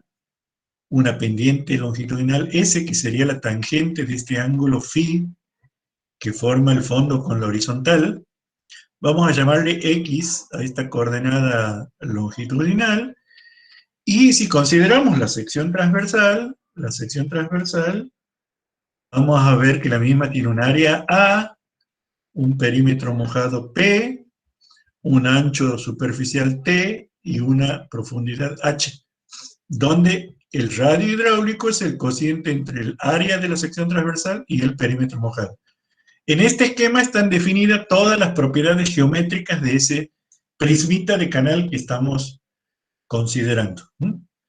Entonces, para poder encontrar esta ecuación de Chezy, lo que tenemos que hacer es considerar tres hipótesis importantísimas, que son hipótesis simplificativas para ese segmentito de cauce o ese segmentito de canal, que nos van a permitir encontrar la solución. La primera de ellas la vamos a llamar H1, la primera le llamamos H1, y ya lo hemos expresado hace un rato, ¿verdad? Que vamos a suponer que el canal se encuentra inclinado suavemente respecto del horizontal. ¿Esto qué quiere decir? Que este ángulo θ es pequeño, y cuando un ángulo es muy pequeño, su seno aproximadamente se iguala a su tangente, porque el coseno de un ángulo pequeño tiende a 1, ¿verdad? Y como la tangente es seno sobre coseno, al tender a 1 el coseno, el seno más o menos es igual a la tangente. Por lo tanto, el seno termina siendo igual a S, donde S es la pendiente longitudinal del canal. Esa sería la hipótesis inicial. La segunda hipótesis, que también la hemos mencionado ya a lo largo de la presentación, nos dice que la distribución de presiones tiende a ajustarse a la ley hidrostática. ¿Esto qué quiere decir? Que este fondo va a ser más o menos plano, va a seguir más o menos una horizontal, o si sigue una forma curvada, la curvatura va a ser suave y por lo tanto no se va a producir una deformación que aparte la distribución de presiones de una distribución lineal. Por lo tanto, esa sería nuestra segunda hipótesis en consideración. Mientras que la tercera hipótesis, que es la más fuerte, proviene, ¿verdad?, de lo que encontró realmente Chezy. Fíjense ustedes aquí en el contexto histórico. Es esta hipótesis, que las fuerzas de fricción son proporcionales al cuadrado de la velocidad. O sea, las fuerzas de resistencia debido a la fricción resultan proporcionales a la velocidad elevada al cuadrado. Con este cuerpo de hipótesis estamos en condiciones de deducir la ecuación aplicando, ¿verdad?, el principio de conservación de la cantidad de movimiento a un volumen de control igual al volumen de ese prisma de canal que estamos considerando. Es decir, el agua tiende a moverse por la componente del peso en la dirección de la pendiente. Si le llamamos W al peso, el peso total va a ser el peso específico por el volumen, ¿verdad? O sea, el peso específico del agua por el volumen del prisma. El volumen del prisma es el área por la longitud. Ese es el volumen de un prisma, ¿verdad? Área por la longitud. Mientras que la componente de ese peso en la dirección del momento es W multiplicado por el seno de teta. W multiplicado por el seno de teta. Esa es la componente que tiende a movilizar esa masa líquida.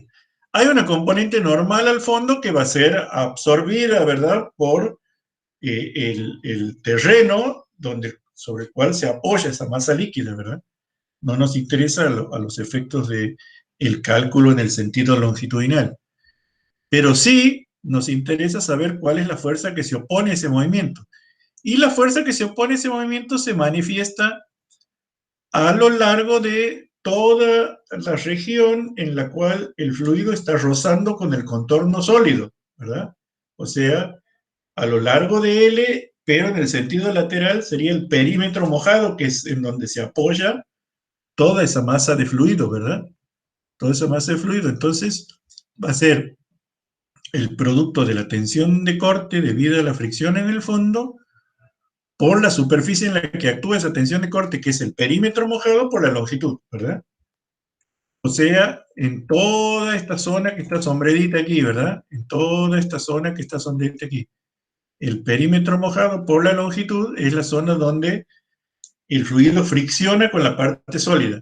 Se excluye la superficie libre porque eso está en contacto con la atmósfera y se desprecia ese rozamiento, ¿no? Entonces, en el extremo tenemos las fuerzas debidas a la presión, ¿verdad?, de la masa de agua que se encuentra aguas arriba de nuestro volumen de control y de la masa de agua que se encuentra aguas abajo de nuestro volumen de control. Estas F1 y F2 son las fuerzas de presión en ambos extremos, como la sección A1 es igual a la sección A2, esas F1 y F2 resultan colineales y de módulo igual uno a otro, y por lo tanto se pueden anular entre sí. Entonces, si se aplica la ecuación de cantidad de movimiento en el sentido X a ese volumen de control, ¿verdad?, sumatoria de las fuerzas igual al cambio de la cantidad de movimiento, ρ por Q por delta de B. Entonces, como no hay aceleraciones, la sumatoria de las fuerzas en la situación de equilibrio tiene que ser igual a 0. Entonces, ahí desarrollamos, ¿verdad?, F1 menos F2 más tau W por B por L más W por el seno de teta igual a 0.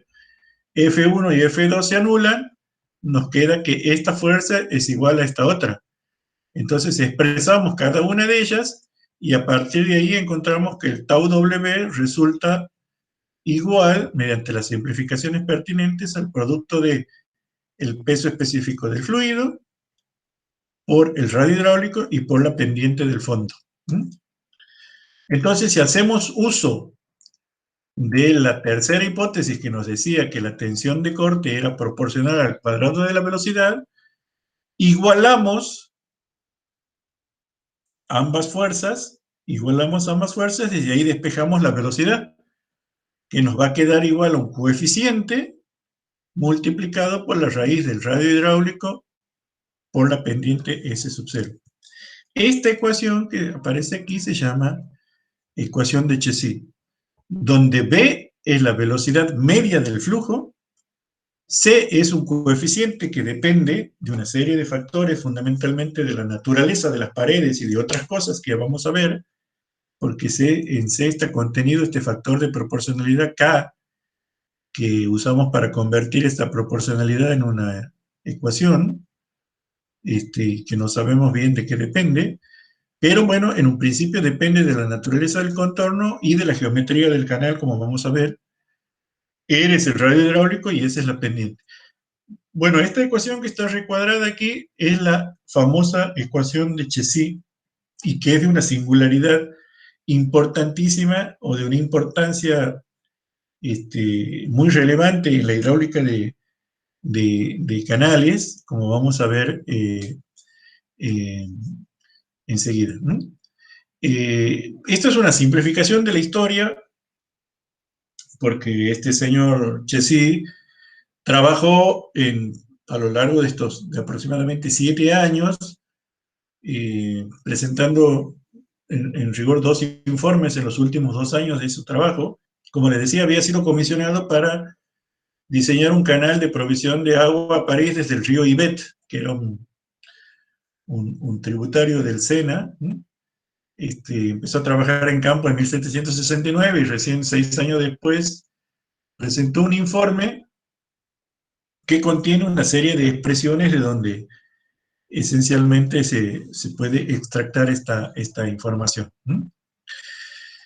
Esta fórmula, en la fórmula el C es el coeficiente de resistencia al flujo de Chessy, que como podemos ver no es adimensional, no es adimensional.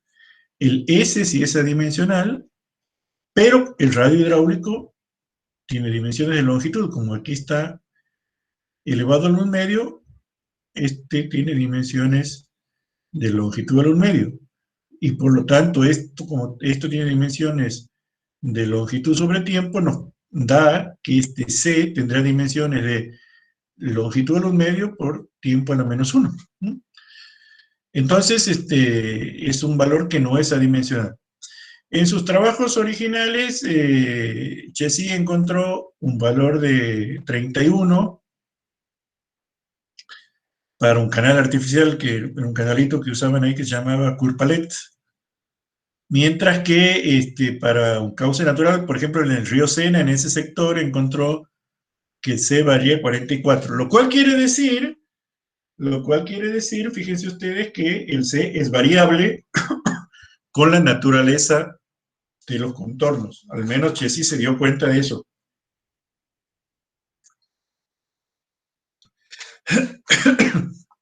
Pero no estaba del todo claro cómo expresar esa variabilidad.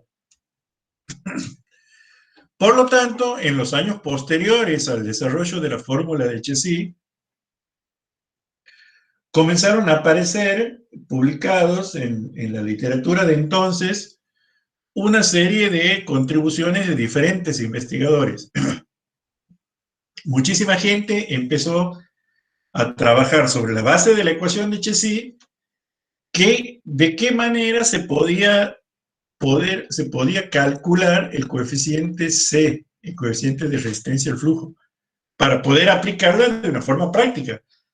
Porque, bueno, Chessy lo único que decía que para el canal Courpalet valía 31, ¿cuánto? Y para el Sena valía 44, bueno, pero para poder ser aplicado a otro lugar del mundo había que tener en cuenta alguna manera de poder calcular ese coeficiente C.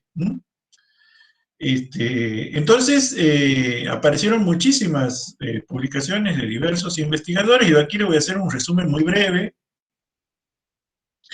de los más notables, o sea, lo que han cobrado mayor notoriedad a través de los años.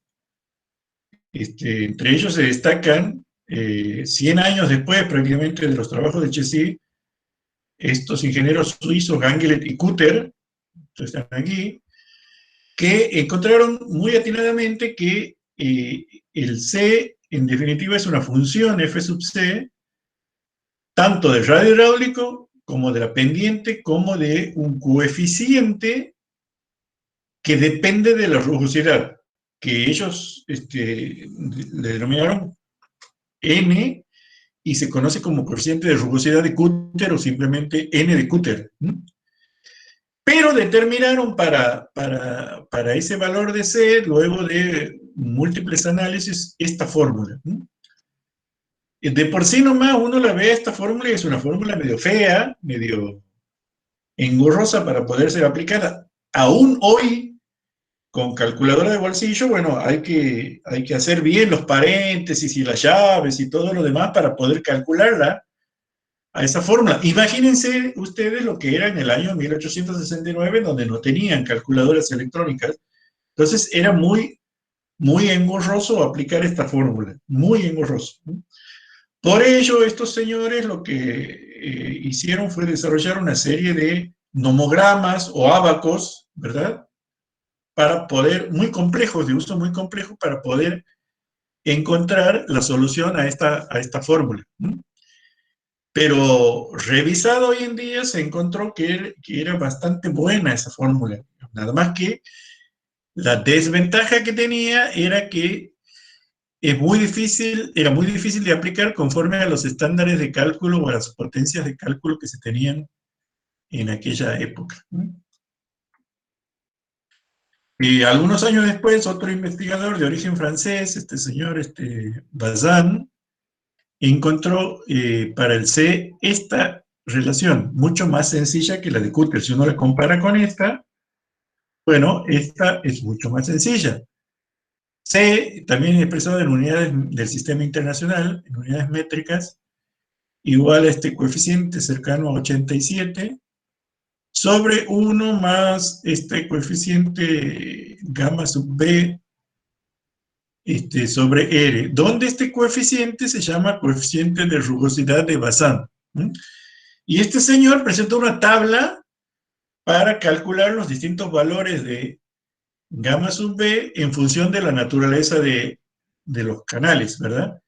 Un valor para mampostería, otro valor para cemento, otro valor para canales excavados en tierra, otro valor para canales revestidos con madera, que se usaba mucho todavía en esa época, revestimiento de madera, etcétera. Para distintos materiales, uno encontraba el valor de gamma sub B, lo sacaba de una tablita, hacía ese cálculo y ya tenía el valor C de chasis. Por lo tanto, fue un avance importante respecto a la fórmula de Gangel y Kutter, y se encontró que daba valores muy similares, con la ventaja de que esta ecuación es mucho más fácil de aplicar, o era mucho más fácil de aplicar porque mucho más compacta, mucho más reducida y menos engorrosa que la anterior. A esta altura del partido corresponde rememorar también alguna relación que pudiera existir entre la ecuación de Chezy, que la acabamos de deducir, con la fórmula de Darcy-Weisbach, que ya la conocíamos de tuberías, ¿verdad? Recordemos que esta fórmula de Darcy-Weisbach se terminaba expresando de esta manera, que era una síntesis de los aportes de este señor Weisbach de origen alemán y este señor Darcy de origen francés, que habían propuesto unas fórmulas medio engorrosas. Esta era la fórmula de Weisbach y esta era la fórmula de Darcy, la fórmula 1 y la fórmula 2 de Darcy. Bueno, se encontraron que estas tres se podían fundir en esta, que es mucho más compacta y que a su vez tiene una base conceptual, ¿verdad? Que ya lo hemos visto en hidráulica de tubería, que se puede deducir a partir del análisis dimensional. Entonces, cuando uno iguala la fórmula de Darcy-Weisbach para condiciones de canales con la fórmula de Chezy, se encuentra, esto lo van a hacer en el práctico, la demostración es muy sencilla, que el C termina expresándose como la raíz cuadrada de 8G sobre F, donde C es el coeficiente de resistencia al flujo de Chezy y F es el factor de fricción de Darcy-Weisbach. El tip para poder pasar de aquí a aquí es ¿no? Tener en cuenta que esta fórmula ha sido desarrollada para flujo a presión en conductos cerrados, en los cuales el radio hidráulico es igual al diámetro sobre 4. Reemplazando ahí el diámetro por 4 veces el radio hidráulico, se pasa a una situación de canales, que puede ser de una sección rectangular, de una sección circular parcialmente llena o de una sección cualquiera, y se encuentra esta expresión. Esto lo van a hacer en el práctico, pero sí es importante tener en cuenta que la relación es muy fácil de demostrar e implica que el C, en definitiva, es inversamente proporcional a la raíz cuadrada del factor de fricción.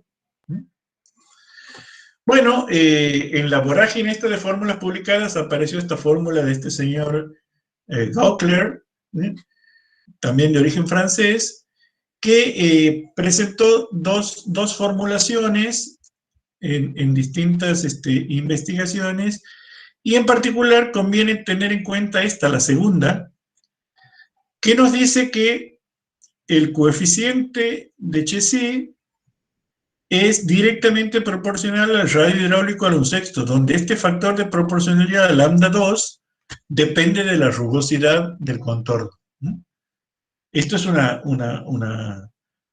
hallazgo muy trascendente que en su momento no se le prestó demasiada atención hasta la publicación de una fórmula de un ingeniero irlandés que vamos a ver enseguidita, que prácticamente arribó al mismo resultado, pero lo presentó de una manera que se difundió mucho más rápido entre la comunidad de investigadores y por lo tanto ganó mucha más popularidad.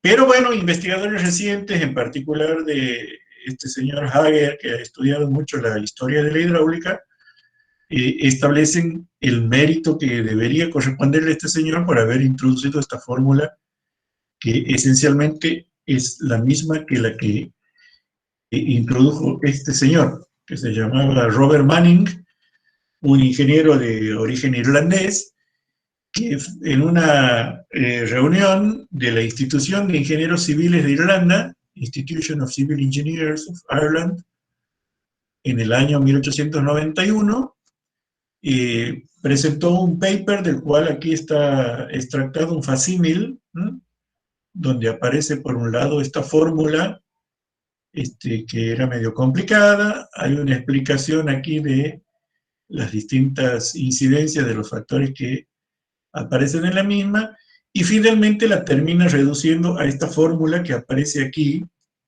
recuadradita en celeste, y que la reproducimos aquí arriba, que dice que la velocidad media es igual a un coeficiente, que le vamos a llamar C sub m, por el radio hidráulico a la 2/3 por la pendiente a la 1/2.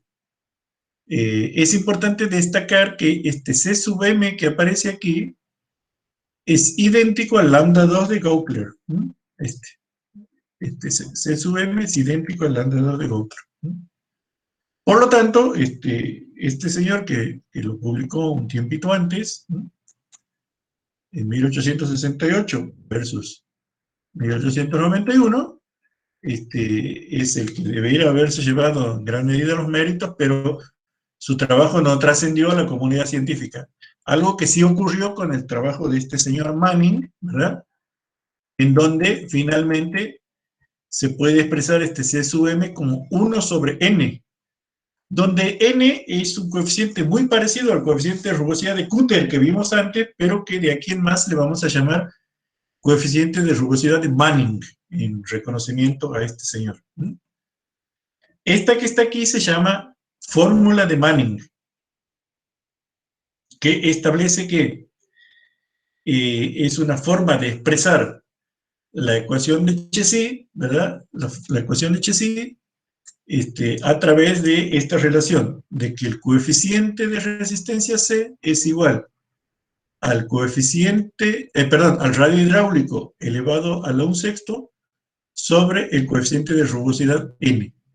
Donde para el N se presentaron a posteriori de la publicación de Manning, se presentaron muchísimas tablas que nos permiten calcular el valor de N, que es el coeficiente de rugosidad, a partir de la naturaleza de las paredes del canal. Entonces nosotros vamos a las tablitas y vemos un canal revestido de hormigón tiene un valor de N de 0.014, donde si el hormigón es muy, muy liso puede llegar a 0.012, y si el hormigón está terminado con encofrados improlijos o usan un agregado grueso muy grande, puede llegar hasta 0.016, pero el valor medio es 0.014. Lo mismo nos dice para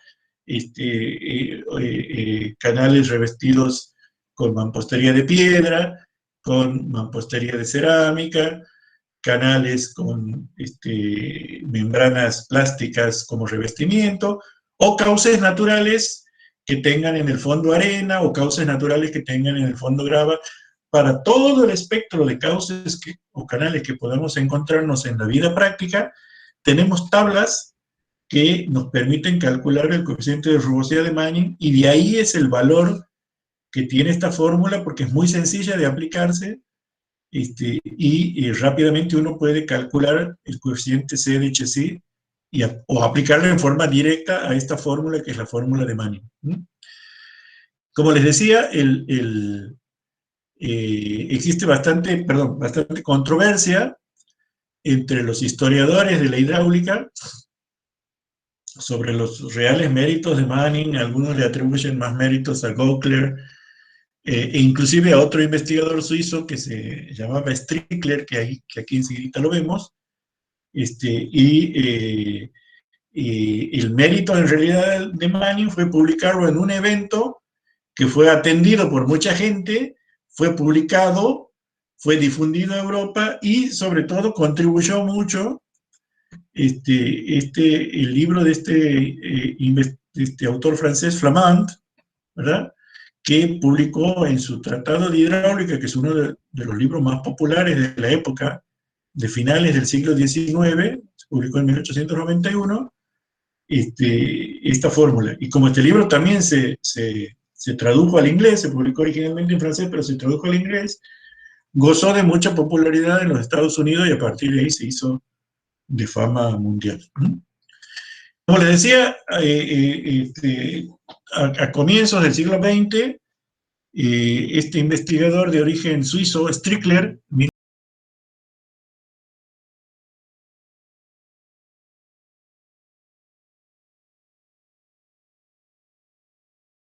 alpinos, ahí en la zona de Zurich, de los Alpes suizos y los Alpes alemanes, encontró una fórmula prácticamente idéntica a la fórmula de Manning, con la ventaja de que no aparece el n, sino aparece el tamaño medio de las partículas que había en el fondo de esos cauces. Es una fórmula muy importante porque ya logra establecer una relación directa entre la rugosidad y el tamaño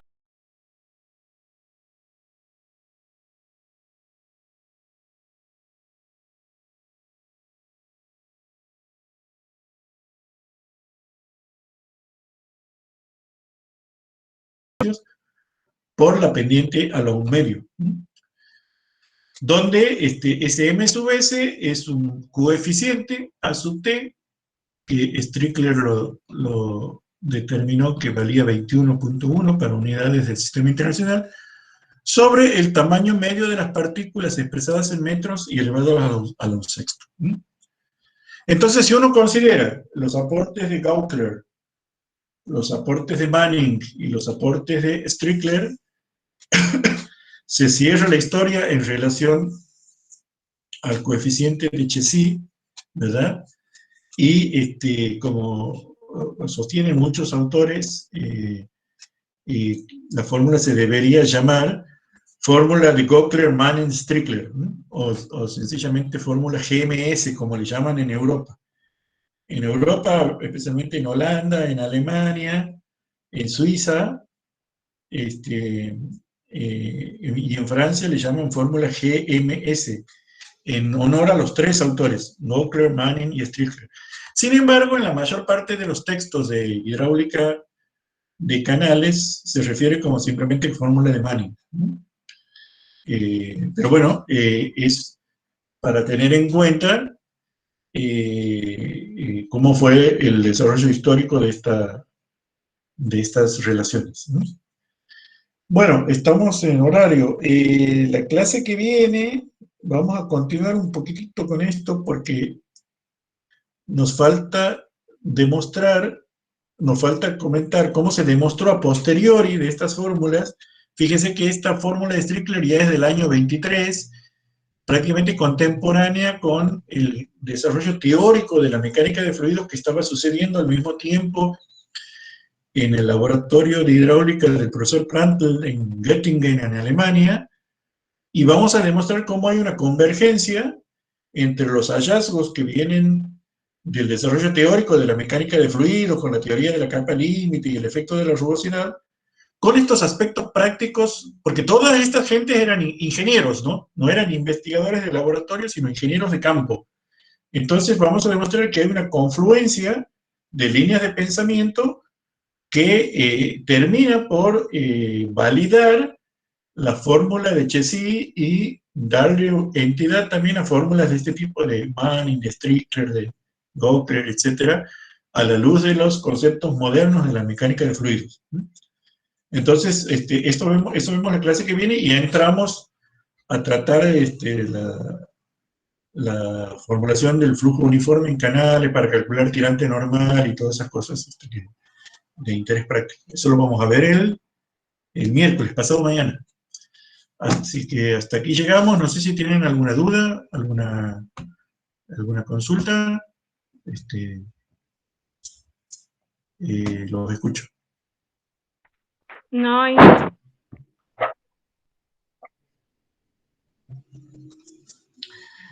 Bueno,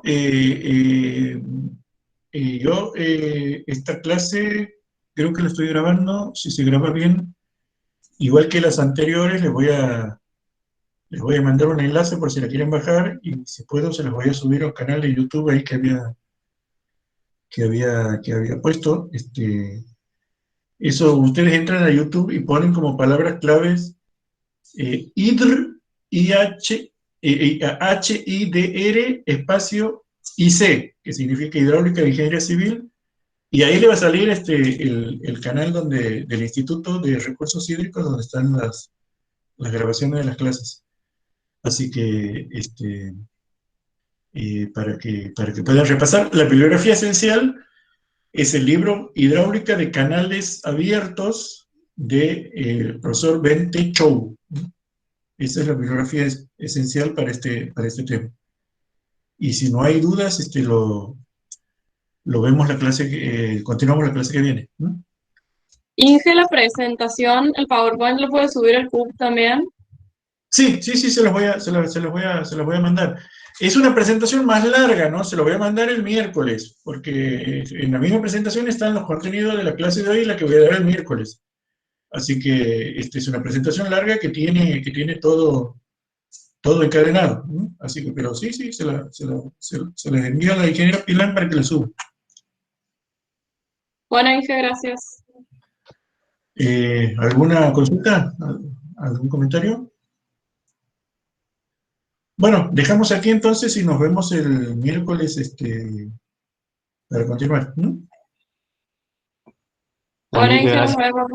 Nos vemos. Que tengan- Gracias. Venga, buenas tardes. Hasta luego.